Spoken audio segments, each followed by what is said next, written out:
Comissão de Cultura e Eventos, doutor Alexandre Luiz Mendonça Rolo, e em nome do presidente da Escola Superior de Advocacia, a nossa ESA, doutor Jorge Cavalcante Bolsinhas Filho, gostaríamos hoje de dar início a essa palestra proferida pelos doutores Washington Luiz Batista Barbosa e doutor Adler Anaximandro de Cruz e Alves, sobre conflitos previdenciários, medidas extrajudiciais e administrativas. Mais uma vez, eu gostaria de agradecer a presença de todos, gostaria de saudá-los, solicitar a gentileza de, a partir deste momento, colocarem os seus telefones celulares em modo avião ou desligá-los, por gentileza.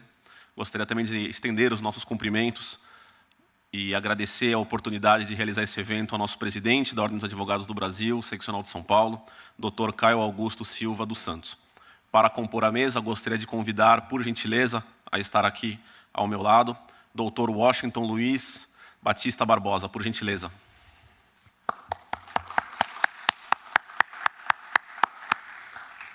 Também gostaria de convidar a compor a mesa nosso palestrante, Dr. Adler Anaximandro de Cruz e Alves.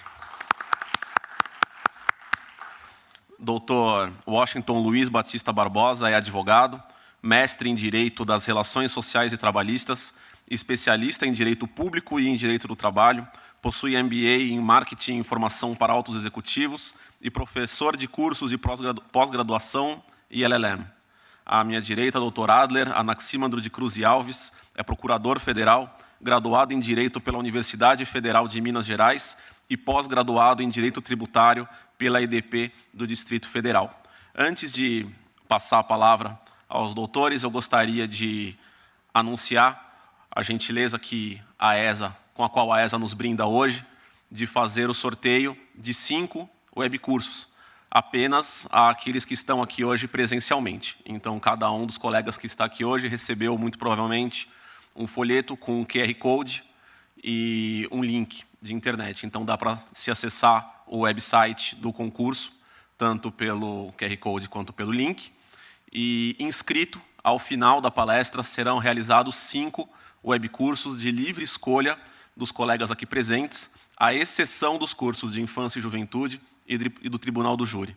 Também aos colegas que se inscreverem no concurso, poderão concorrer aqui a um livro, Conflitos Previdenciários, Medidas Extrajudiciais e Administrativas, pela gentileza do Dr. Washington Luiz Batista Barbosa, de sua autoria, que também nos brinda com esta obra, a qual temos aqui a honra de fazer o lançamento hoje. Muito obrigado, doutor.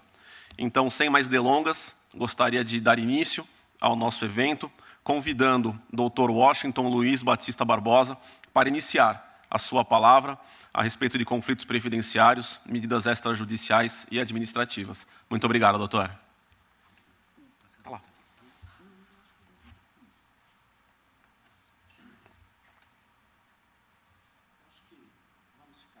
Quer ficar aqui para poder... Melhor. Isso. Aí a gente já fica mais perto, fica mais um bate-papo. Né? Boa noite a todos que estão aqui. Né? Boa noite a quem está nos assistindo aí pelo YouTube, né? Quer esteja assistindo online, né? Agora na transmissão simultânea, quer veja num outro momento. Então, boa noite, bom dia, boa tarde, né? A hora que a pessoa esteja vendo, né? Olá, né? Seja muito bem-vindo e obrigado pela presença de todos. Eu queria agradecer muito o apoio tanto da ESA quanto da Comissão de Cultura e da própria OAB São Paulo, pelo convite para a gente estar aqui conversando com vocês. E, mais ainda, fiquei super satisfeito com a alta tecnologia da transmissão ao vivo e depois de ficar disponível no YouTube. Depois vamos até ver, né? A gente tem até que ter cuidado com o que vai falar, né? Que vai ficar gravado tudo, né? Absolutamente. Né? Agradecer muito a presença do Dr. Adler Anaximandro, que está aqui conosco, que é o procurador-geral do INSS, né, um órgão da AGU que cuida de toda a parte jurídica do INSS. Muito obrigado. Eu sei como é que é a agenda do senhor, doutor Adler, e o senhor se dispor a estar aqui conosco é realmente um grande prazer, um grande ponto. Mas vamos, até para a gente ter um bate-papo bem mais rápido, bem mais tranquilo, vamos passar alguns pontos específicos aqui com vocês sobre os conflitos previdenciários. E, principalmente, pensando nos conflitos previdenciários no momento no qual a previdência social, a seguridade social está passando por grandes transformações. E aí eu não me refiro somente à reforma da Previdência, né, que foi aprovada agora em segundo turno, esta semana, no Senado Federal, e deve ser promulgada nos próximos dias, mas também pela própria reestruturação do Estado Social, pela própria reestruturação das condições para que você tenha os pilares, para que você tenha a amostra específica do que nós vamos trabalhar especificamente na Seguridade Social. Como é que passa aqui? Aqui. Foi? Não. Foi agora? É o de baixo. Perfeito.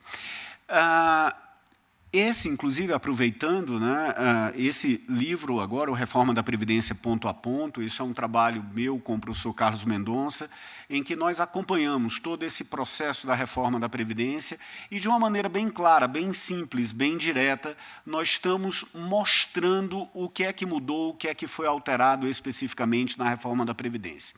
Veja em um dos pontos muito importantes neste livro. A ideia não foi fazer uma crítica, fazer uma análise, mas sim entender, traduzir e passar da maneira mais prática, mais simples, para que você possa aprender. No dia da promulgação da emenda, ele estará disponível, né? Nós estamos trabalhando diuturnamente com isso, já tudo revisado com um texto novo. Mas o ponto hoje aqui não é esse, ainda não é a reforma da Previdência. O ponto aqui hoje é discutir por que a gente adora brigar tanto. Sim, nos conflitos previdenciários, nós nas escolas, nós nas faculdades de direito, nós não trabalhamos, nós não mostramos, nós não aprendemos a como mediar os conflitos, mas sim como gerar conflitos. Mais ainda, nós discutimos, nós aprendemos como se utilizar do judiciário em todo e qualquer momento, em toda e qualquer hipótese. E isso não pode ficar assim. E, nesse aspecto, é interessante que a gente tenha a noção de alguns números muito importantes. Nós temos hoje de novos processos judicializados, novas ações novas, só na Justiça Federal são 15 milhões e meio. Desses 15 milhões e meio, a gente pensa logo no tributário como o grande mote da história, mas pensando que ele, a menina dos olhos, mas, na realidade, 7 milhões e meio, quase a metade, 43% são de matérias previdenciárias. Isso, matéria tributária, segundo colocado, segundo tema mais demandado, ele tem menos de 22%. Nós temos um INSS que hoje tem em torno de 50 milhões de segurados, nós temos 33 milhões de benefícios concedidos no INSS e meio trilhão de orçamento para toda a Seguridade Social. Judicial, lembra, eu falei em 7 milhões de processos novos por ano.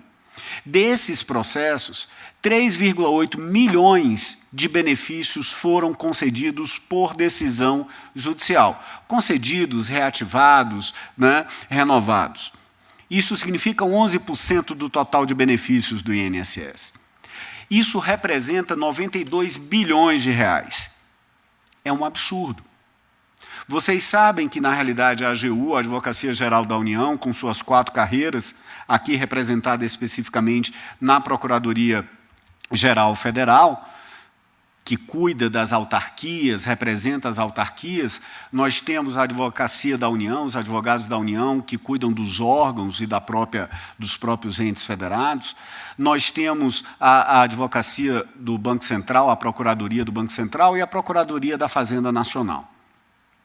Lá PGF, na Procuradoria-Geral Federal, nós temos 774 milhões de reais, 28% do total do orçamento, somente para lidar com conflitos previdenciários. Isso, para cuidar, nós temos 1,7 mil procuradores federais disponíveis, trabalhando diretamente com os conflitos previdenciários. Já na Justiça Federal, se a gente considerar magistrados e servidores, nós temos quase 40% do orçamento e 40% do total da força de trabalho colocada. Mas, Washington, para que você está falando desses números? Se eu gostasse de matemática, eu ia ser engenheiro, não ia ser advogado. Né? Mas para a gente ter a noção do impacto de quando a gente judicializa algo sem nem sequer utilizar outras formas de esfera. São 4,7 bilhões de reais que são gastos por ano diretamente para cuidar dos conflitos previdenciários. Falando como o nosso ministro da Economia, o ministro Paulo Guedes, se a gente colocar isso em 10 anos, são 47 bilhões de reais.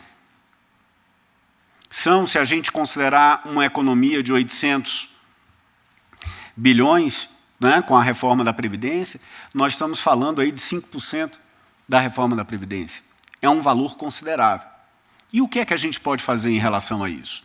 De que forma? É esse o apelo que eu faço para vocês.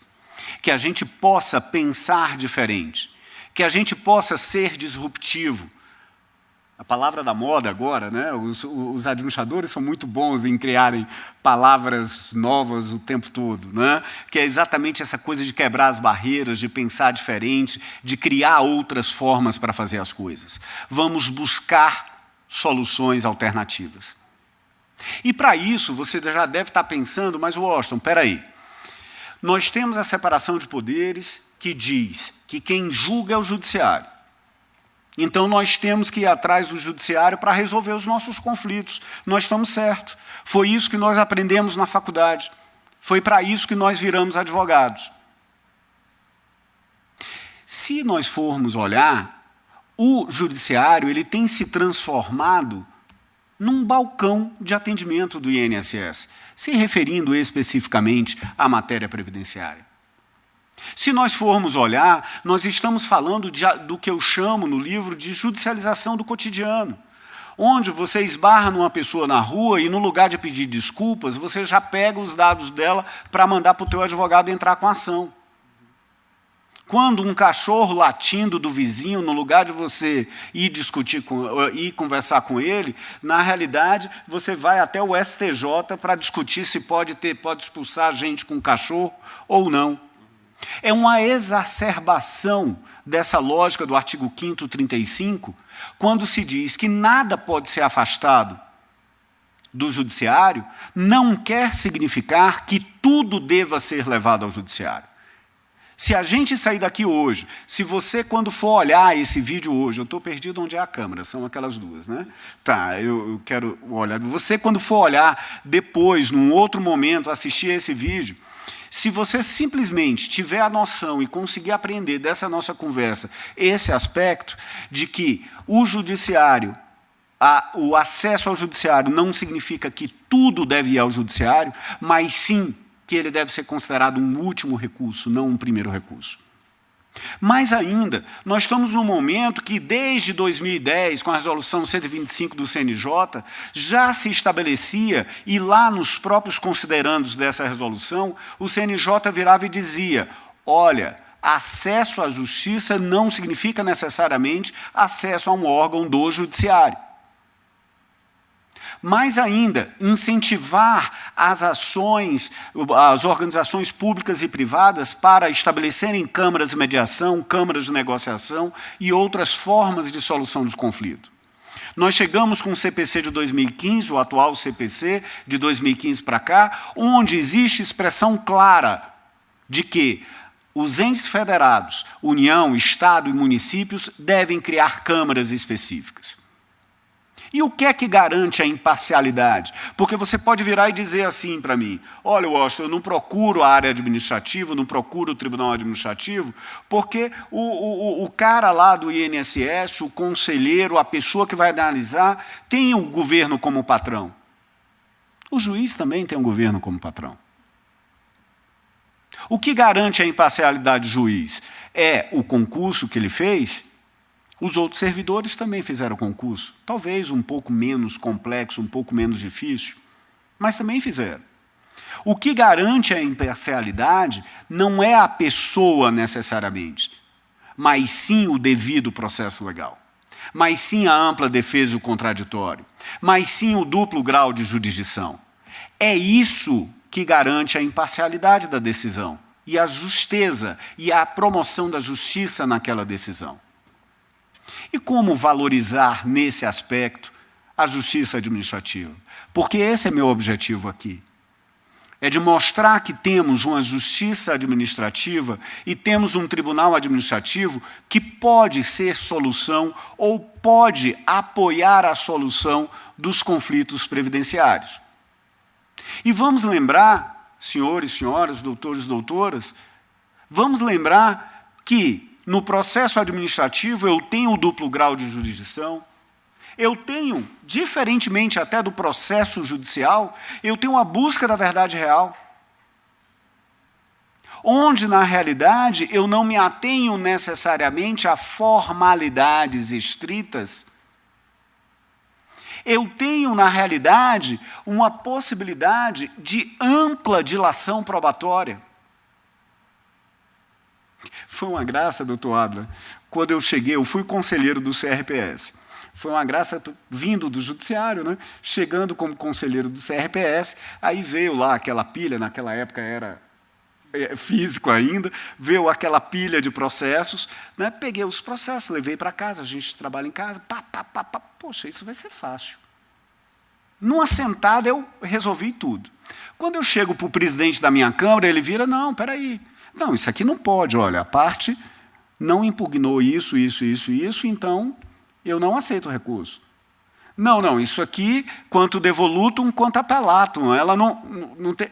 Não, Washington, aqui mesmo, eu trabalhava no Tribunal Superior, na Câmara, né, na terceira instância. Não, você vai à primeira página do processo. Você olha desde o início. Ah, mas se a parte não arguiu em recurso ordinário, se não arguiu agora somente em recurso especial, volta para a primeira página. Mais ainda, se você tiver alguma dúvida, baixe em diligência o processo. Porque aqui a gente tem que buscar, entender, ter a solução e dar a melhor aplicação do direito. Eu, acostumado no judiciário, que, poxa, não pediu, eu não faço. A inércia, fico quieto, né, e vou mais na matéria processual. No processo administrativo, você tem todos esses aspectos garantidos. E aí, gente, mais uma vez, vocês podem estar pensando especificamente, mas, Washington, você está falando em processo administrativo, nós não temos jurisdição contenciosa no Brasil, a nossa jurisdição é una, né? Não existe essa linha da jurisdição contenciosa de um lado, administrativa, e da judicial do outro. Mas o STF, em duas relativamente recentes posições. Primeiro, nesse RE de Minas Gerais, terra aqui do Dr. Adler, 631-240, quando ele analisou o requerimento administrativo, a necessidade do requerimento administrativo previdenciário. A posição foi, tem que ter o requerimento inicial, mas não há necessidade do exaurimento da via administrativa. Aí, depois, você pode virar e dizer, Washington, mas isso é contra a tua posição de utilizar a via administrativa. Até porque, na realidade, nesse próprio processo, disse claramente que seria uma posição que iria ao encontro, né, iria de encontro ao 535 do acesso ao judiciário.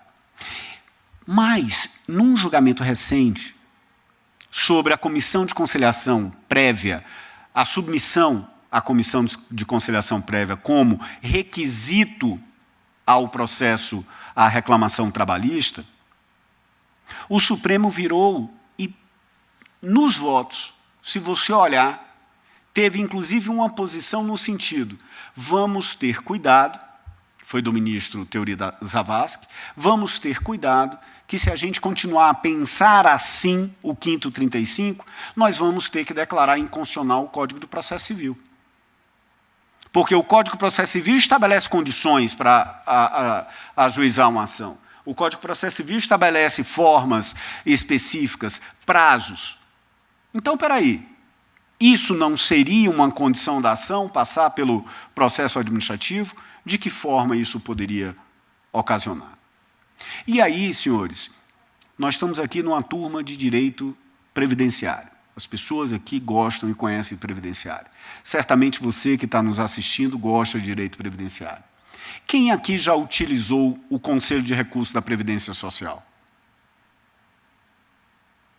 Muito satisfeito. Muito satisfeito. Doutor Adler, eu tenho rodado o Brasil todo e quando eu faço essa pergunta em auditórios, levanta 1, 2 pessoas que não utiliza, né? que utilizam. A maior parte não utiliza, muitos nem conhecem o Conselho de Recursos da Previdência Social. O Conselho de Recursos da Previdência Social é um órgão, é um tribunal administrativo com autonomia e que é representado, eu tenho lá representantes do governo, representantes dos trabalhadores e representantes das empresas. Ele não faz parte do INSS. Ele não é do INSS. Ele é uma estrutura à parte. Em tese, ele é um órgão até de controle, de revisão dos atos do INSS. Quando você entra na agência, na APS, na agência da Previdência Social, e o teu pedido é negado, o pedido do teu cliente é negado, você pode interpor recurso que vai ser analisado não pela pessoa do INSS, mas pelo Conselho de Recursos da Previdência Social. E ele vai fazer com toda a ampla defesa, toda a dilação probatória, com todos os pontos. Onde você tem lá inicialmente o requerimento do INSS, da posição contrária, você pode entrar com um recurso ordinário que vai para as juntas que estão separadas praticamente em todas as capitais. E depois ainda cabe uma terceira instância, que você pode chegar nas câmaras de julgamento, que ficam em Brasília, que interpondo o recurso especial. E detalhe, senhores, como eu disse, eu era dessa terceira instância. E na terceira instância eu poderia voltar ao requerimento do INSS. Eu poderia pedir diligências. Mas ainda, na hora da sustentação oral, que é um tribunal, gente, você vai, você faz sustentação oral, você apresenta peças, você pode fazer debates, discussão, até o início da sessão, você pode juntar uma prova nova, e eu, enquanto conselheiro, era obrigado a aceitar aquela prova. Até o início. Imagina você chegar, não vou no STJ não, você chegar aqui no TRF, e no dia lá do julgamento da tua apelação, da sessão de julgamento da apelação, você diz, não, peraí, senhores desembargadores, por favor, excelências, eu encontrei aqui aquela declaração do sindicato que comprova que ele trabalhou, que ele recolheu, fez o recolhimento da contribuição sindical e prova o tempo de serviço dele naquele período. Vão rir de você se não mandar expulsar, mas no CRPS você pode fazer isso. E agora, gente? Agora, na realidade, isso não era para estar aí, agora, na realidade, nós temos que buscar a melhoria desse CRPS. Nós temos que juntar a OAB, juntar a Procuradoria Federal, juntar a academia, que eu represento aqui, e a gente difundir a utilização desse conselho. Que tem problemas? Tem. É as mil maravilhas? Não é. Tem atraso, demora um pouco, não sub... Tem. O INSS demora tempo para subir para o CRPS, o processo no CRPS nem demora tanto, mas o INSS, para sair do INSS para chegar no CRPS demora? Demora, às vezes. Mas o INSS está fazendo um trabalho maravilhoso E aqui eu fico muito à vontade, porque eu não estou aqui nem como CRPS, nem como advogado, que não sou, nem como AGU, nem como judiciário nesse momento. Eu estou aqui como academia. O INSS está fazendo um trabalho maravilhoso de automação, de informatização de todos os seus processos e procedimentos, e tornando as coisas bem mais ágeis. Aquela pilha de processos físicos não existe mais no CRPS, está tudo digital, né? Mas nós precisamos ter uma especialização técnica e melhor qualificação desses conselheiros. Os senhores têm de trabalhar, os senhores, as senhoras, os doutores, as doutoras, para serem conselheiros. Às vezes o Bócio, Marcelo Bócio, o presidente do CRPS, vira para mim e diz: Bócio, não fica falando quanto essa história aí. Não, ô, Bócio, é público. Um conselheiro de junta ganha em torno de R$5.000, um conselheiro de Câmara ganha em torno de R$6.000. Mas o Washington vai ter... Eu quero que o pessoal esteja brigando, disputando a tapa uma indicação para conselheiro do CRPS. Porque isso vai fazer o quê? Vai melhorar a qualificação das pessoas que lá estão. Na hora que eu tenho muitas pessoas interessadas, o próprio Marcelo começou a fazer esse tipo de trabalho, os últimos editais têm tido uma demanda enorme. Ele tem tido um ótimo trabalho, que é de poder escolher entre várias pessoas. Mais ainda, nós precisamos trabalhar a unificação, e aí eu nem vou falar tanto sobre isso, porque o doutor Ada vai ter um trabalho maravilhoso nesse aspecto, da uniformização da jurisprudência dos tribunais e da jurisprudência administrativa. Às vezes, no CRPS, você não tem o poder de tomar uma decisão, porque a lei claramente proíbe. E os servidores têm o princípio da legalidade. Mas o judiciário já tem interpretação consolidada em sentido contrário. É tanto que tem até um curso que eu ministro que eu digo claramente, embora eu defenda a desjudicialização, mas eu digo claramente, ó, esse tema, não adianta ir para o CRPS. E INSS indeferiu, corre para o judiciário, porque lá você vai receber não, e no judiciário você vai receber sim. Né? Como também tem o contrário. Olha, este tema aqui, o judiciário pode até dar positivamente, mas no CRPS você vai ter de maneira bem mais rápida e bem mais ágil, e sem RPV, sem precatório, com crédito direto na conta, com todos os detalhes, né, atualizados e com todos os pontos. Né? Um outro aspecto, gente, ainda dessas possibilidades de mudança, e já me encaminhando para o final, é a gente trabalhar. E aqui eu sempre peço o apoio da OAB. Tenho falado muito com o Chico Couto, que é o presidente da Comissão Federal de Previdenciário e Seguridade. Tenho falado nas outras OABs. A gente precisa fazer um movimento muito forte para apartar os honorários advocatícios no processo judicial. E o que é mais interessante, doutor Ada pode até reforçar isso depois, o próprio INSS é a favor disso. Né? O próprio, que a gente pensava sempre que era o INSS que não queria. Quando nós fomos naquela primeira reunião a primeira vez, eu fiquei, poxa, sempre me disseram que vocês eram contra, e vocês não são. Então, o que é que está faltando? A gente tem que juntar essas pessoas todas envolvidas e trabalhar nesse aspecto. A gente fala tanto em mediação, em criar Câmara, Sejusc, né? Aquela história toda. Nós temos o maior tribunal de mediação do mundo, talvez do Brasil, talvez do mundo, que é o CRPS, com participação de todas as áreas. Por que não utilizar-se da mediação lá no próprio Conselho de Recursos? Por que não suspender algumas ações e colocar para fazer a mediação no próprio Conselho de Recursos com pessoas especializadas para isso? E o empenho da advocacia, da academia, nesse sentido de buscar especificamente essa melhoria do processo administrativo. E, por último, pessoal, só algumas linhas muito rápidas, né? E até porque o doutor Adler vai falar mais detalhadamente sobre isso.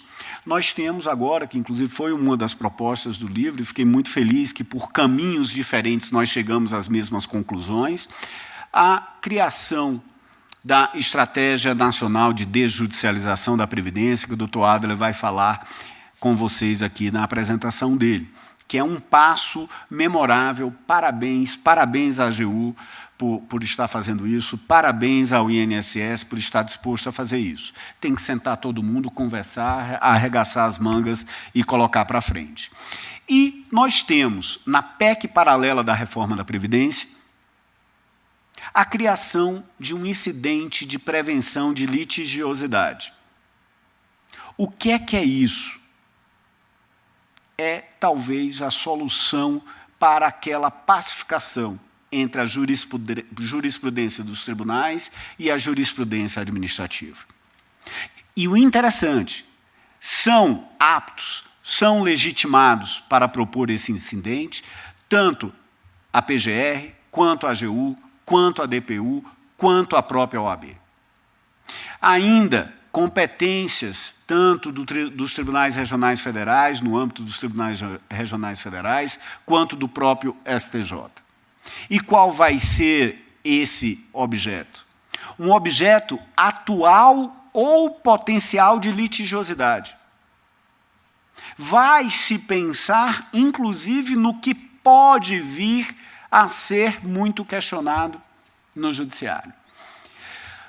Tentar acabar com a insegurança jurídica, ou que crie uma insegurança jurídica, ou que gere um efeito multiplicador, aquele leque absurdo que consome a Advocacia Geral da União, que consome os nossos escritórios, que consome o judiciário, para decidir exatamente a mesma coisa, no mesmo jeito, só muda o nome das pessoas e as datas, no máximo.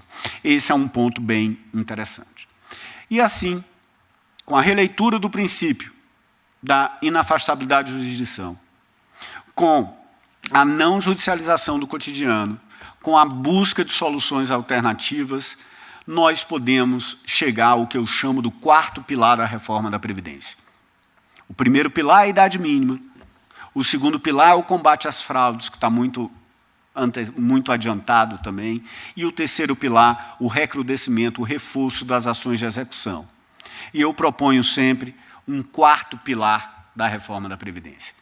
E esse quarto pilar da reforma da Previdência é a solução dos conflitos previdenciários.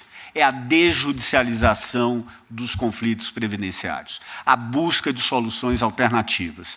E isso, segundo, se a gente comparar o custo do processo administrativo com o custo do processo judicial, quando eu tenho um processo judicial que custa, segundo o TCU, R$ 3.854, e tenho um processo administrativo, pelaquela conta do TCU, que eu já fui atrás de tentar entender como eles chegaram ali, e eu não consigo entender, ele diz que é R$ 800. Mas olhando os custos do CRPS, que eu fui ponto a ponto, processo a processo, eu cheguei a um custo do processo no CRPS de R$ 5,22. 5, 1, 2, 3, 4, 5. Duas notinhas de R$ 2 e uma moedinha de R$ 1. Isso daria uma redução entre o valor que o TCU fala, o valor que nós encontramos, entre 20 bilhões a 26 bilhões de reais ano. A lá Paulo Guedes, 260 bilhões de reais. São 30% da redução conseguida com a reforma da Previdência, sem tirar um direito, sem alterar uma condição. Ao contrário, dando mais direito de uma posição clara, rápida e fácil para o nosso segurado. Muito obrigado.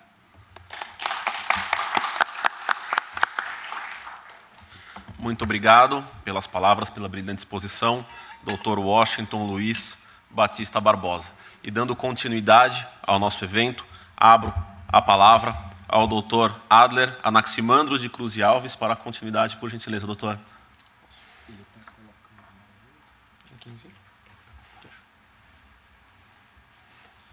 Bem, boa noite a todos. Gostaria de agradecer em meu nome, em nome da Advocacia Geral da União, da Procuradoria-Geral Federal, o convite, que muito nos honra para tratar de um assunto tão importante, tão caro para o INSS, que é a judicialização da Previdência. Gostaria de agradecer a presença de todos, dos meus colegas aqui, procuradores federais que nos acompanham, todos que estão em casa, que vão poder ter a oportunidade de ver em vídeo esse debate, essa discussão importante. Quando eu digo que esse tema é muito importante para o INSS, eu gostaria de frisar que ele é um tema extremamente importante hoje para a própria União. Tanto o Tribunal de Contas da União, quanto a CGU, quanto a próprio Ministério da Economia, através da Secretaria de Acompanhamento Especial, eles têm a judicialização da Previdência como um ponto fundamental, principal de acompanhamento.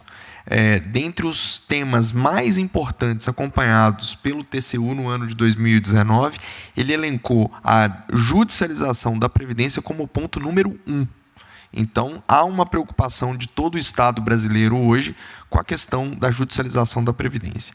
Antes de começar a nossa fala, a nossa conversa, eu não queria esquecer aqui que nós estamos numa casa de advogados, né? E eu tenho muito orgulho de ser advogado público, mas sou advogado com inscrição na OAB, e não quero desconhecer o fato de que os advogados, né, os nossos colegas advogados, usam os processos judiciais como forma digna e absolutamente legítima de prestação da sua profissão, da realização do seu trabalho.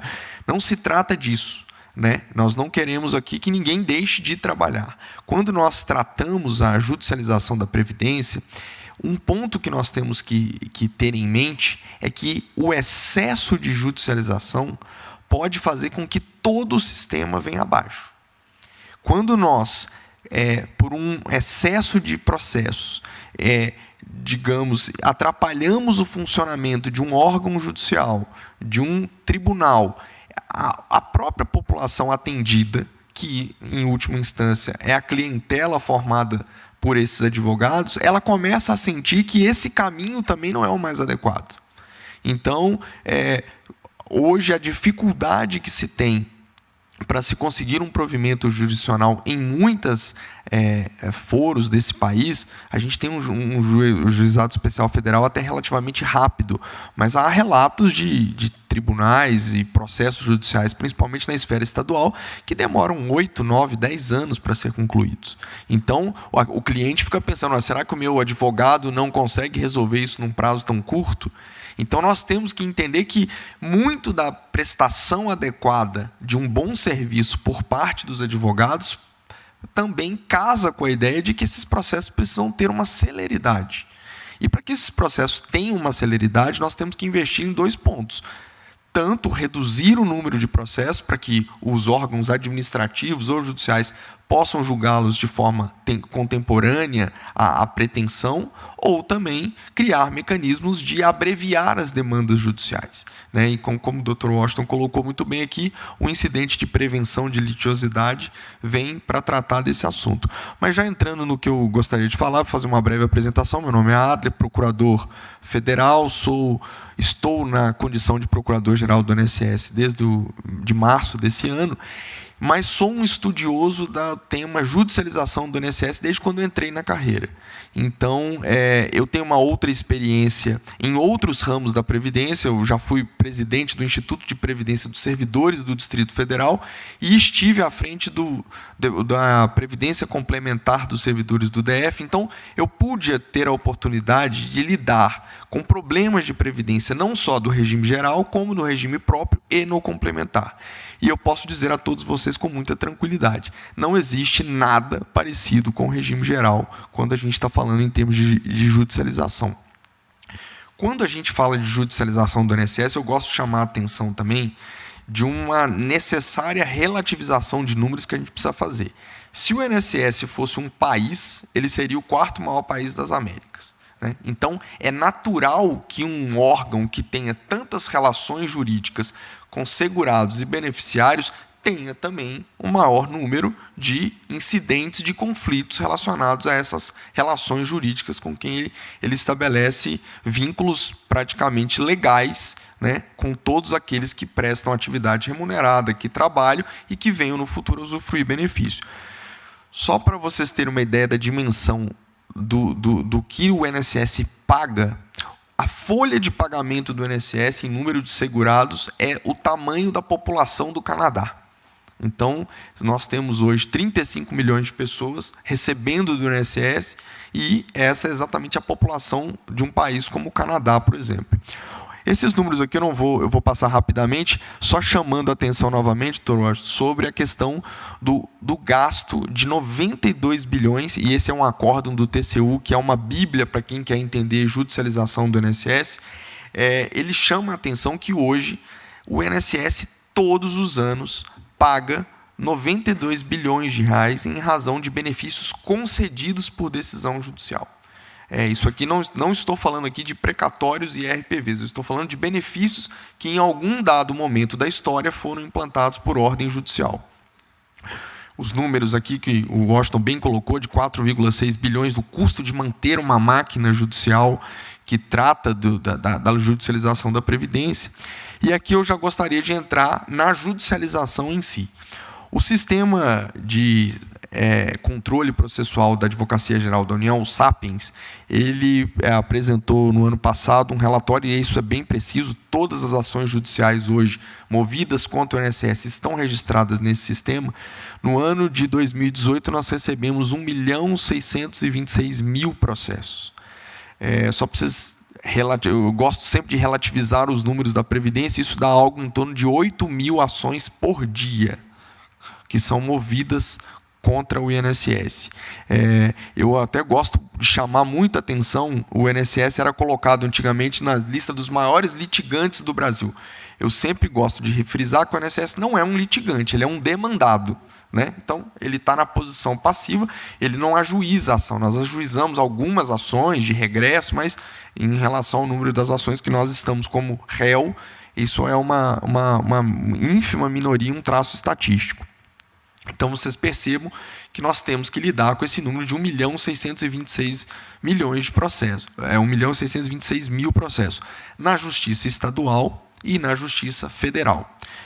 Eu gosto de fazer um parênteses aqui, já fazendo o link com a reforma. Como todos os senhores e as senhoras devem saber, a emenda constitucional que trata da reforma, ela desconstitucionalizou a competência delegada, e agora o processamento de ações na competência delegada na Justiça Estadual seguirá um outro rito que vai ser definido, já é definido por uma lei que já foi editada, e será estendida a competência da Justiça Estadual somente para aquelas comarcas que estejam a mais de 70 quilômetros da sede de município que tem a Justiça Federal. Então, muitos dos senhores que talvez tenham causa no interior ou que acompanhem ações no interior terão que lidar agora com essa fim da competência delegada. O que não muda, e aqui em São Paulo é o estado com o maior número de ações, é a competência para a discussão daqueles benefícios de acidente de trabalho. Essa competência permanece incólume e não foi alterada. Mas as ações de concessão de benefícios previdenciários, ela vai ser alterada agora, tanto quanto com a PEC, com a Lei 13.846, que foi editada recentemente. Essa é uma fotografia muito interessante, onde nós mostramos aqui, Washington, a dinâmica do que acontece com o INSS. Todo ano, o INSS recebe 3,9 milhões de requerimentos de benefício. O percentual de indeferimento desses requerimentos é na casa de 41%. E esse número ele tem caído. É bem provável que no ano de 2019 a gente vai ter um índice de indeferimento inferior a 40%. Mas é uma média mais ou menos estável. Então, o INSS, muitas das vezes, é acusado por alguns magistrados: olha, o INSS está indeferindo mais. Isso não é uma verdade confirmada pelos números. O INSS tem um padrão contínuo histórico de indeferimento muito linear. Então, o INSS sempre tem um grau de indeferimento que varia entre 38% e 42%, isso historicamente. Desses 41% de indeferimento, eles acabam por gerar, como eu mostrei anteriormente, cerca de 1,6 milhões de ações judiciais todos os anos. E dessas 1,6 milhões de ações judiciais, 34% delas levam à concessão de um benefício por decisão judicial. Então, percebam que o INSS é taxado de um órgão que indefere muito e que perde muito. Novamente, eu gosto de chamar a atenção que esses números não se confirmam quando nós fazemos essa análise relativa. O INSS hoje tem índices de vitórias, a depender da matéria, que superam até 70%. Mas um corte médio indica que o INSS vence 66% dos processos que ele está colocado na condição de réu. Então, aqui é um primeiro parêntese que eu faço para chamar a atenção quando eu digo da litigiosidade. Esses processos onde o INSS vence, esses processos deveriam ser os primeiros a não existir.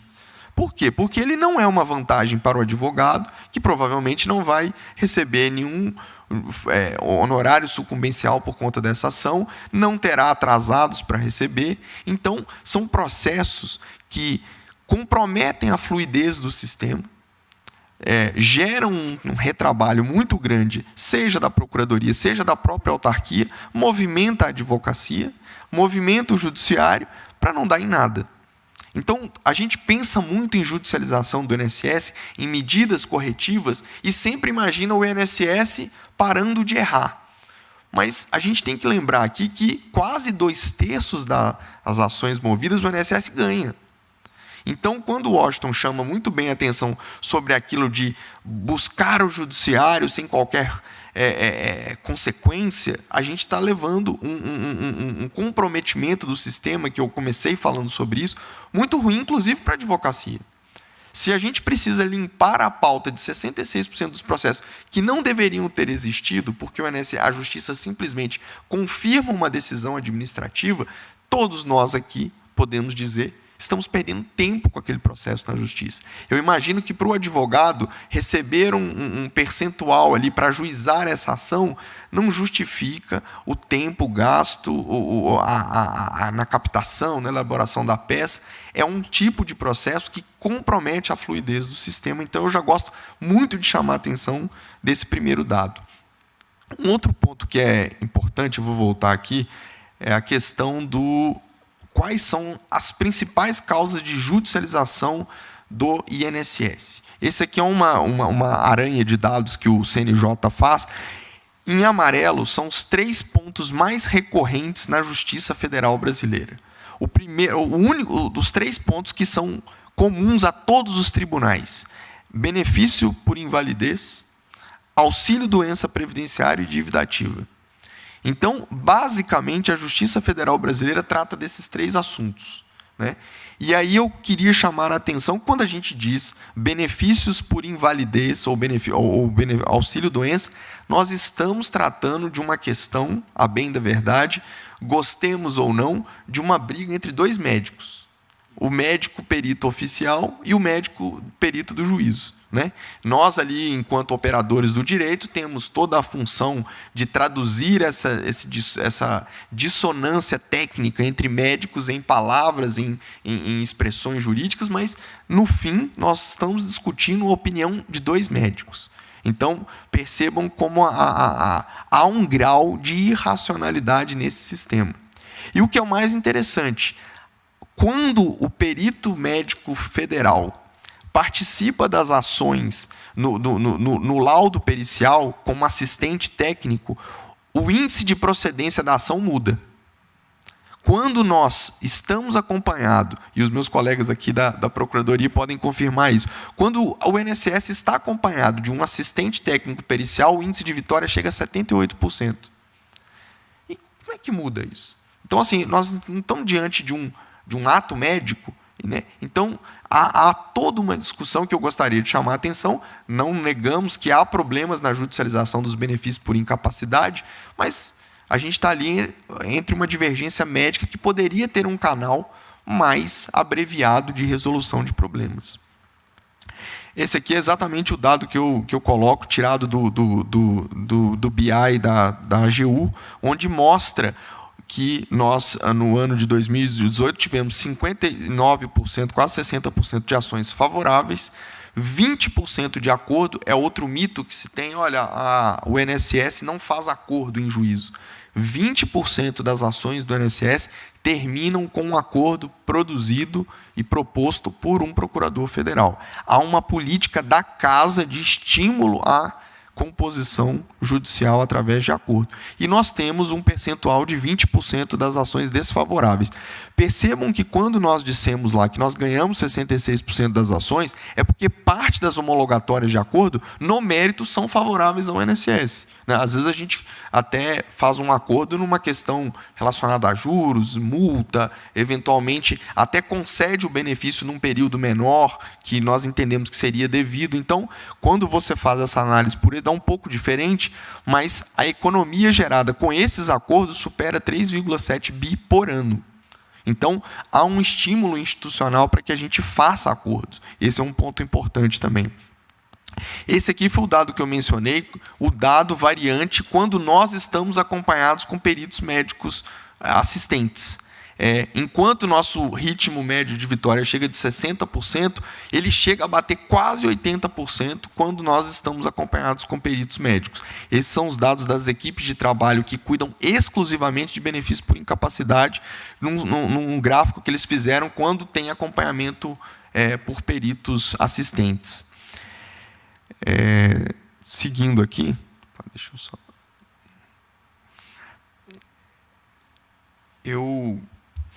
Quando eu me propus a estudar um pouco sobre judicialização da Previdência, eu sempre me deparei o seguinte, mas o que eu estou buscando?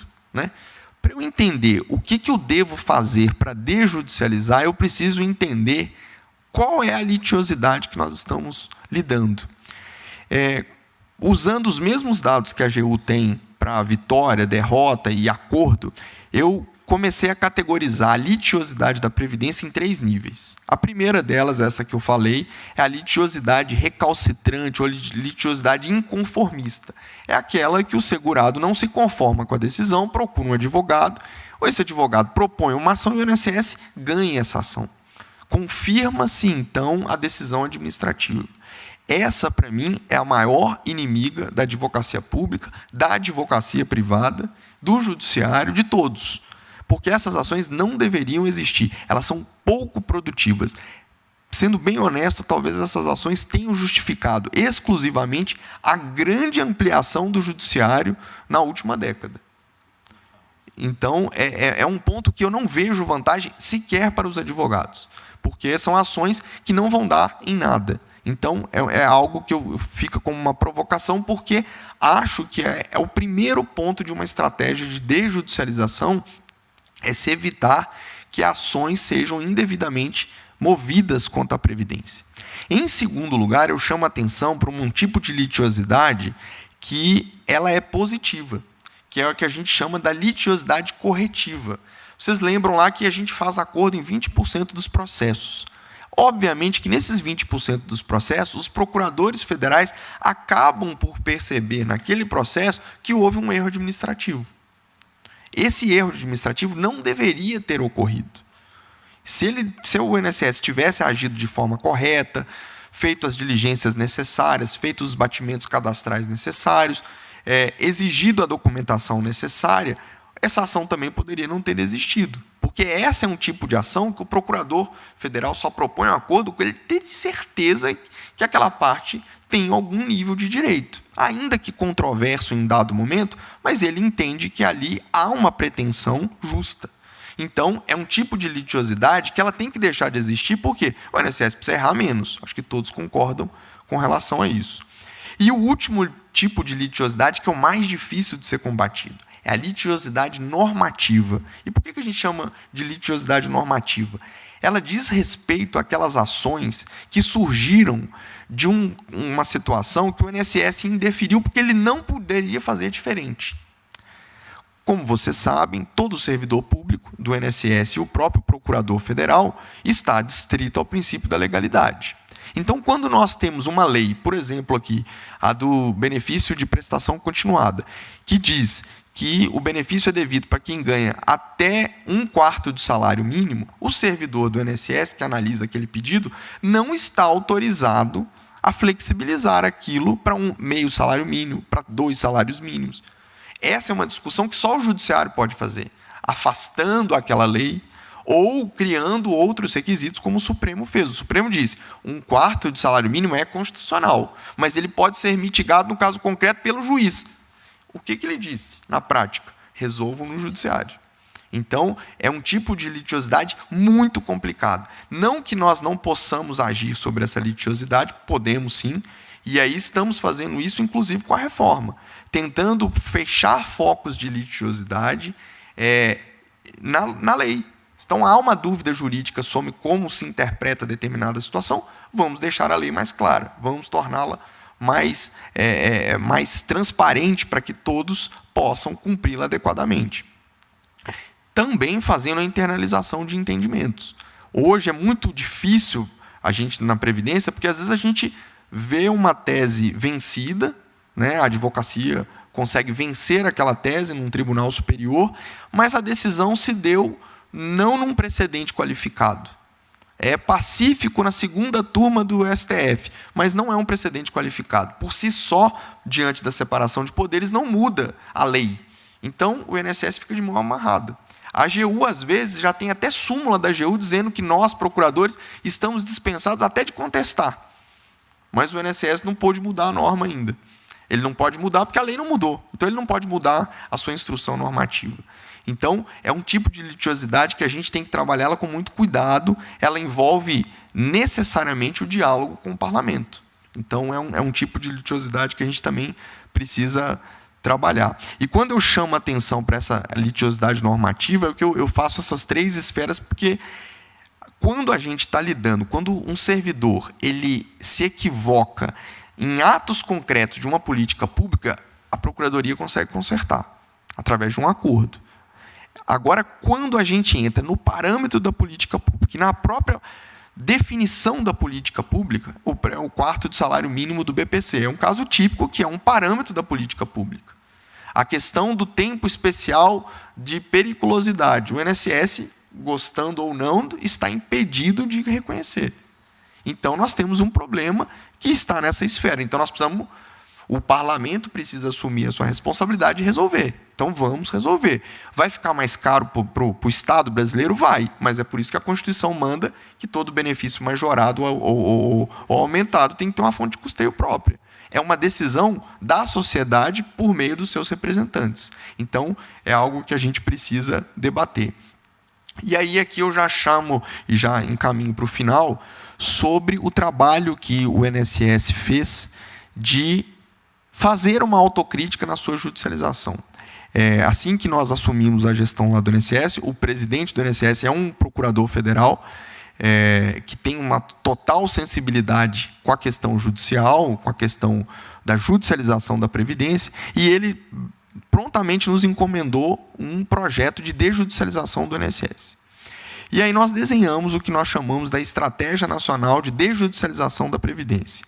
Como é que ela é baseada? Ela é baseada em identificação do que nós chamamos PPCs, os potenciais pontos de conflitos. Nós fizemos um esforço de mapear 12 potenciais pontos de conflito, e aí muitos dos senhores e das senhoras aqui vão ter a lembrança de ter litigado do INSS por conta desse ou daquele outro ponto. Nós elencamos 4 pontos temáticos, né? Benefício por incapacidade, o benefício para o rural, tempo especial, na próxima lâmina eu vou falar sobre o BPC, e também, não questões temáticas, mas questões pontuais, né? e que geram animosidade entre segurados, advogados e a Previdência, que é o próprio demora no atendimento do requerimento e os erros administrativos, a massividade temática. Então, percebam que o INSS ter como segurados 55 milhões de brasileiros e 35 milhões de beneficiários, toda vez que o INSS muda uma instrução normativa, ele mexe com a vida de quase metade da população brasileira. Então, nós temos que ter a responsabilidade de que qualquer ato do INSS passe por rigorosos controles de legalidade para que a gente não venha gerar judicialização. Um ponto aqui que é o objeto da nossa conversa, a falta de mecanismos de composição extrajudicial. Ou a falta ou o desestímulo ao seu uso, né? Como o Washington bem colocou, o CRPS é um órgão estruturado para isso, ele precisa ser melhor utilizado. Precisamos usar outras ferramentas modernas também que a nova lei de arbitragem trouxe para o direito brasileiro. Vou falar um pouco mais à frente. Prosseguindo aqui, a pouca interoperabilidade e integração de sistemas. né? Então, hoje, a gente tem sistemas da Justiça, sistemas do INSS, sistemas da perícia médica, sistemas do CRPS, os sistemas que eventualmente, a própria OAB pode utilizar aqui em acordo de cooperação técnica com o INSS. Esses sistemas todos precisam conversar. O advogado, às vezes, tem que ir na agência do INSS para tirar uma certidão que ele poderia tirar pelo sistema. Será que não temos que caminhar por conta disso? Quantas ações não são ajuizadas porque vocês, advogados, às vezes não tiveram acesso a uma prova?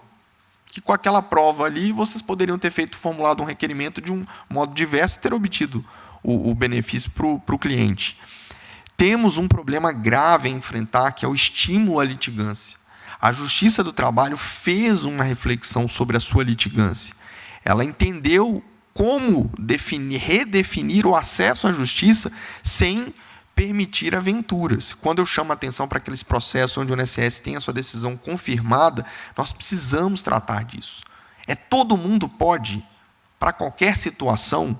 Vejam bem, o Estado brasileiro paga o perito médico federal, e essa é uma outra coisa que eu chamo muita atenção. O INSS não tem mais peritos médicos, né? Aqueles peritos médicos do INSS saíram de dentro da estrutura do INSS e agora formam um órgão, uma carreira à parte.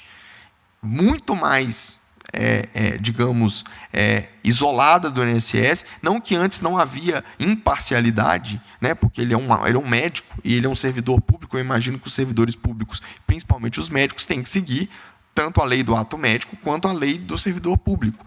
E eles tinham que reconhecer o direito a quem de direito. Mas agora, estando fora da esfera do INSS, nós temos isso fortalecido. Esse médico agora sequer está sobre o julgo de normas administrativas do INSS. Ele tem muito mais independência técnica para agir. Então, hoje, o Estado brasileiro paga um médico perito do federal. E se o cidadão se sente contrariado com a perícia médica, o Estado brasileiro já pagou uma outra perícia no juizado especial, está paga. Você tem 300 milhões todo ano gastos com perícias judiciais que são pagas. Em 66% delas, o INSS ganha, porque a decisão judicial confirma o laudo pericial administrativo. Então, nós criamos um cenário onde nós estamos estimulando a litigância para quem não de direito, né? O Estado poderia pagar? Poderia, mas principalmente se houvesse filtros mais adequados, né? Até mais de uma opinião. O que aconteceu? E aí é um exemplo que eu trago. Vocês devem todos aqui ter acompanhado, ano passado a Justiça Federal acabou o dinheiro para pagar a perícia judicial.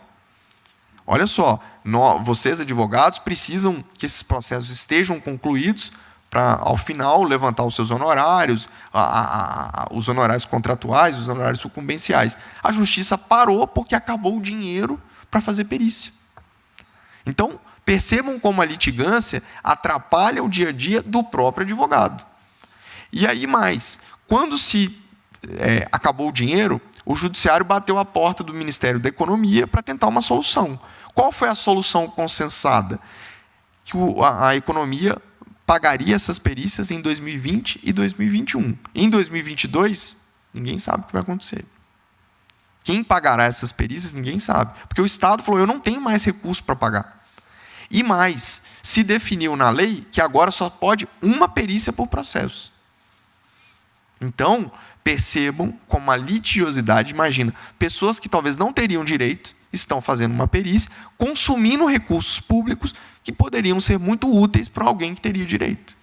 Então, nós precisamos ter essa avaliação crítica em relação a esses processos. Precisamos melhorar fluxos processuais e a dilação probatória. O processo judicial, principalmente o previdenciário, ele tem que ser mais ágil mesmo. Nós estamos lidando ali com pessoas que estão sem receber renda. Então, precisamos melhorar o cumprimento de decisão judicial, e aqui é um ponto de atrito com a advocacia, e que eu tenho muita felicidade em dizer hoje que esse é um problema que está praticamente saneado no INSS. Nós mudamos toda a reconfiguração daquelas APS, ADJ, não sei quem já teve a oportunidade de estar em contato. Nós mudamos e fizemos a reconfiguração dessas unidades. Hoje, praticamente, só a primeira região consta com processos em atrasos superiores a 30 dias para cumprimento de decisão judicial. E também, por fim, cálculos e pagamentos judiciais. Nós precisamos ter uma maior agilidade, troca de dados com a Justiça, para que o INSS possa, sempre que possível, fazer a execução invertida, para que o advogado possa ver o cálculo, concordar com o cálculo, não opor recurso. Isso também é uma forma da gente tirar processo da Justiça e acelerar o fim desses processos. E aí aqui, na nossa temática, já é a última lâmina, eu queria explorar um pouco a falta de... esse ponto de conflito que nós mencionamos, que é a falta de mecanismos de composição extrajudicial. Quando nós assumimos a estratégia, fomos pensar a estratégia, nós tivemos alguns insights de o que fazer para atacar esse problema. O CRPS não é tratado pelo INSS porque ele é um órgão autônomo, como o Washington bem explicou aqui. O que nós trouxemos em relação ao CRPS e em breve vocês poderão sentir isso na prática, a abreviar o tempo que o processo fica no INSS após a decisão do INSS.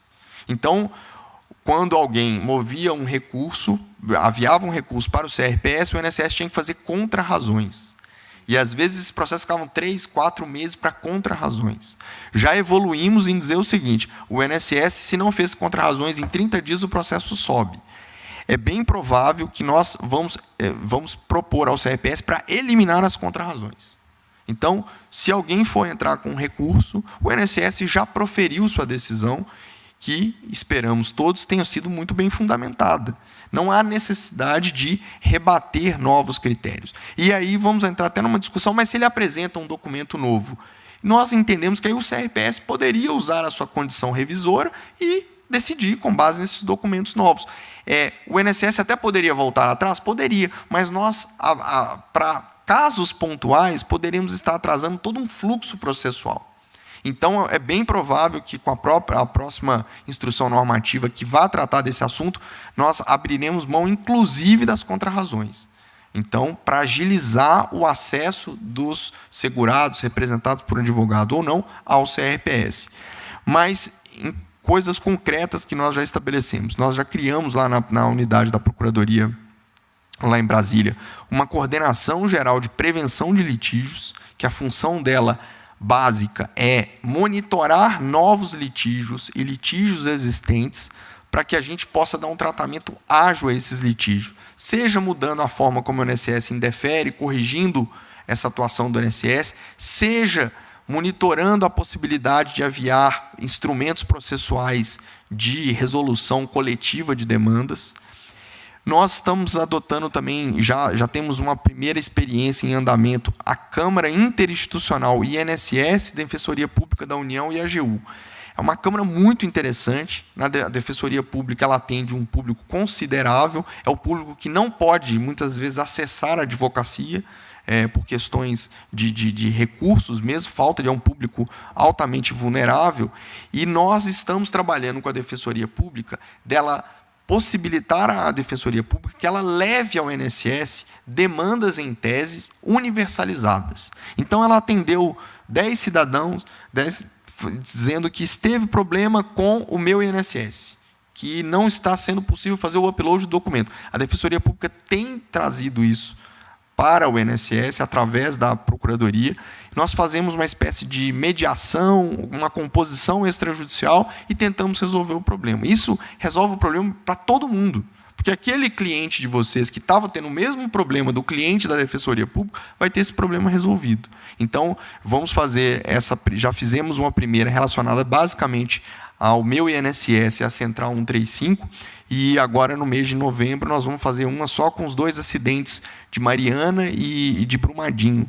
Uma série de implicações previdenciárias que estão ocorrendo ali naquela região, por conta de interpretações de servidores do INSS sobre se a pessoa que está recebendo uma indenização perdeu ou não perdeu renda, e se ela ganhou ou perdeu renda, ela perde o BPC, isso é um seguro-desemprego, não é? Então, nós vamos tentar sentar, chegar a um consenso para evitar ações judiciais nesse sentido. Eventualmente, a partir do momento que nós chegarmos a um acordo, aquilo ali, os próprios advogados poderão, eventualmente, falar, olha, aquele acordo lá que você fez com a DPU trata de uma situação similar à minha. Então, eu também tenho direito, administrativamente, o INSS vai reconhecer. Então, são formas de fazer isso de uma forma mais inteligente. Outra iniciativa que já está em curso são as salas de desjudicialização.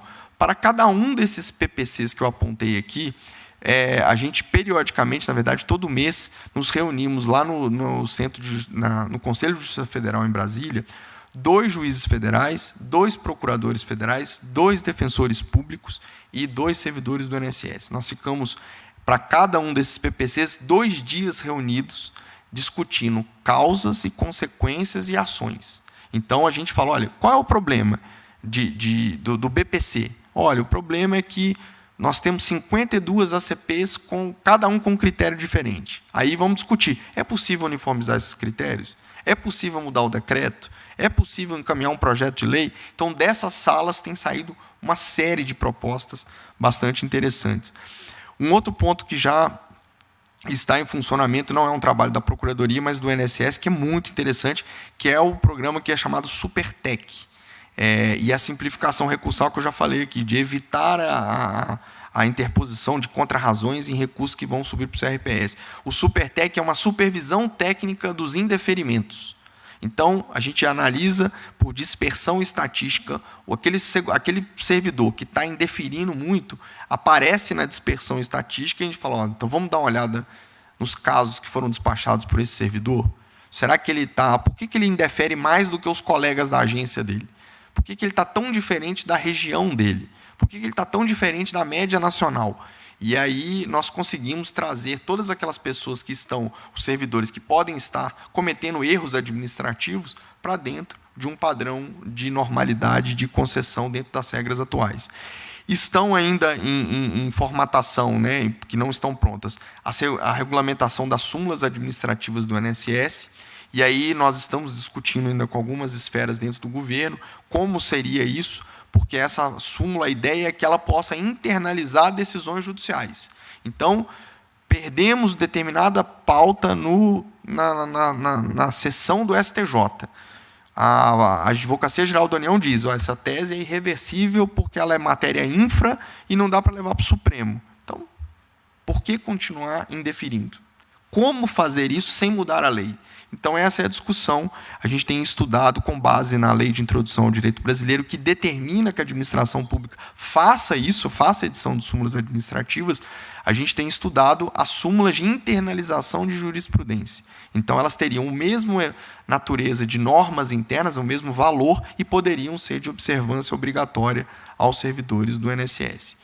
Um outro ponto que a gente tem estudado, discutindo muito com a AGU, é o artigo 35 da Lei 13.140, que é a Lei de Mediação e Arbitragem, que ela permite que as advocacias públicas possam propor acordos por adesão. Então, se determinada matéria nós perdemos, nós queremos propor à população, atendida ou não por advogados, olha, tá bom, nós vamos reconhecer administrativamente, mas nós vamos pagar um deságio de 10%, mas vamos pagar administrativamente. E aí a pessoa, se entender conveniente, consultando o seu advogado, pode, olha, eu vou aderir a esse acordo. E aí vai receber administrativamente. E entra também a discussão que o Washington colocou aqui sobre a questão dos honorários, o desconto dos honorários contratuais nos atrasados, pagos administrativamente, é um ponto que tanto eu quanto o presidente do INSS, nós não temos nenhuma objeção quanto ao tema. Nós achamos, inclusive, que é um mecanismo de segurar o advogado na esfera administrativa, né? Hoje, o advogado acaba indo porque, obviamente, lá há uma possibilidade de honorários. Se nós garantirmos o desconto do honorário contratual nos atrasados, eventualmente essa porta pode ser um caminho bastante interessante e até mais célere e mais garantido do que a própria ida ao judiciário. Então, é algo que nós estamos conversando e imaginamos que, pelo menos até o final do ano, a gente já tenha uma possibilidade de trazer essa regulamentação. E, por fim, a gente também não desconhece que o próprio redesenho de alguns benefícios previdenciários são, por si só, geradores de litigiosidade. Como eu mencionei aqui, o próprio auxílio-doença. O fato de eu dar uma outra oportunidade de paga, de questionar aquele laudo, é óbvio que eu vou estimular as pessoas a buscar a justiça. Então, será que nós não temos uma forma diferente de fazer isso? Será que nós não poderíamos pensar, por exemplo, no caso dos benefícios por incapacidade, a partir do momento de distribuída a ação, nós conseguimos uma reperícia administrativa feita por um outro profissional que não que fez a primeira, seguindo critérios definidos pelo juiz de forma antecipada? E aí, se esse segundo profissional entender que há o direito para o segurado a gente conceder administrativamente, isso é um caminho. Então, isso nós estamos discutindo muito como redesenhar a concessão e a judicialização de alguns benefícios. Obviamente, isso vai envolver mudanças legislativas, seja na lei do GEF, seja eventualmente no Código de Processo Civil, e isso não poderá ser processado por medida provisória, por tratar de matéria processual. Estamos discutindo, inclusive, a própria formatação. Por exemplo, o secretário de Previdência mencionou que se nós não deveríamos mudar a metodologia do auxílio-doença para algo similar ao salário-maternidade. Eu imagino que alguns de vocês aqui já tenham casos na mão daquele segurado que pediu, já tem um laudo da empresa que ele tem que se afastar por mais de 15 dias, logo teria que ir para a Previdência, e ele não conseguiu agendar uma perícia na Previdência. E fica 2, 3 meses sem receber nem o salário, nem o benefício.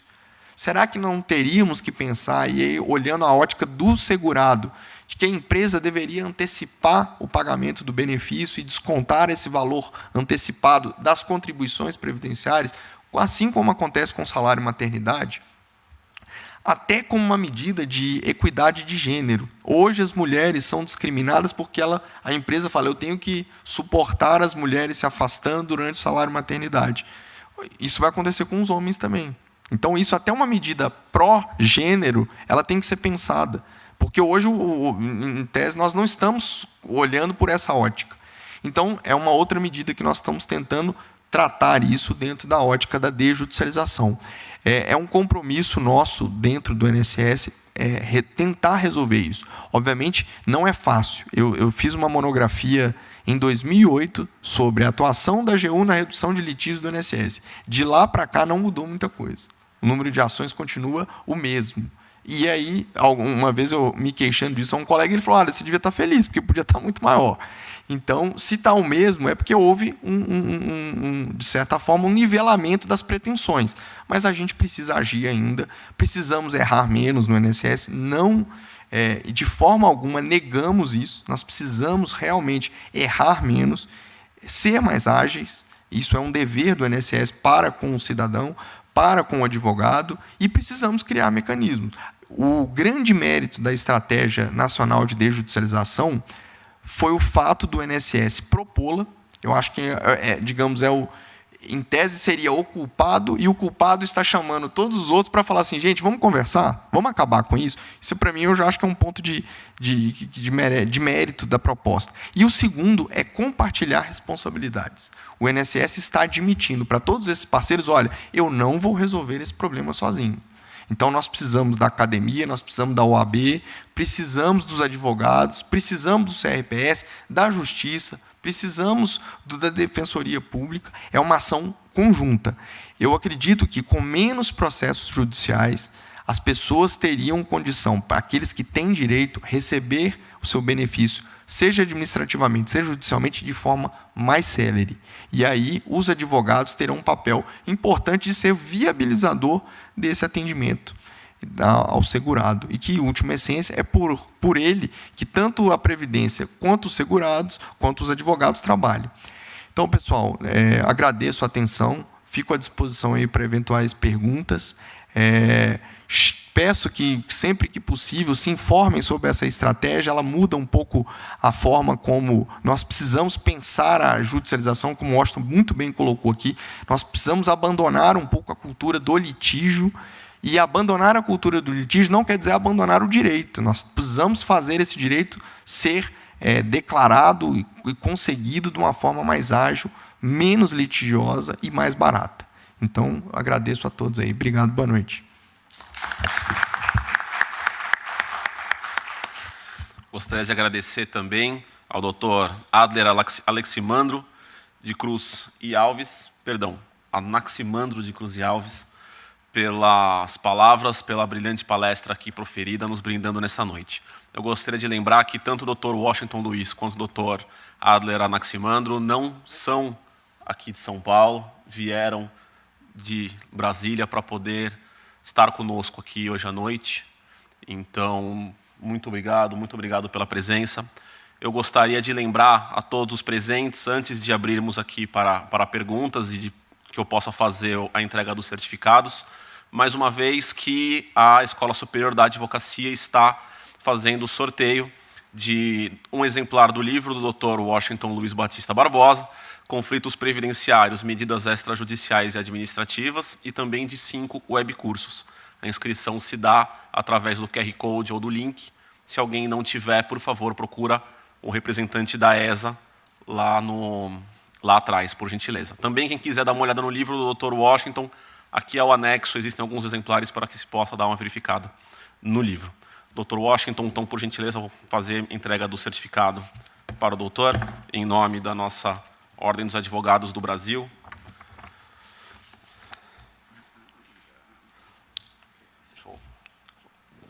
Gostaria de lê-lo antes de entregar. A Ordem dos Advogados do Brasil, Seção de São Paulo, por sua Comissão de Cultura e Eventos, certifica que o Dr. Washington Luiz Batista Barbosa proferiu palestra sobre o tema Conflitos Previdenciários, Medidas Extrajudiciais e Administrativas, realizadas nessa data, na sede institucional desta entidade.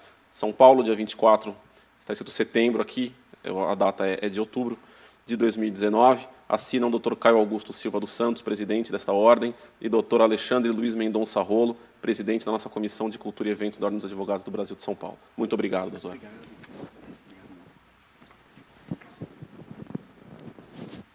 Gostaria também de fazer a entrega ao Dr. Adler Anaximandro de Cruz e Alves, a Ordem dos Advogados do Brasil, Seção de São Paulo, por sua Comissão de Cultura e Eventos, certifica que o Dr. Adler Anaximandro de Cruz e Alves proferiu palestra sobre o tema Conflitos Previdenciários, Medidas Extrajudiciais e Administrativas, realizada nesta data na sede institucional dessa entidade. São Paulo, dia 24, está escrito de setembro, é de outubro. Vamos verificar aqui a possibilidade de fazer a correção do certificado. Assinam o Dr. Caio Augusto Silva dos Santos, presidente desta ordem, e Dr. Alexandre Luiz Mendonça Rolo, presidente da Comissão de Cultura e Eventos da Ordem dos Advogados do Brasil. Muito obrigado, doutor. Obrigado. Por gentileza, mais uma salva de palmas.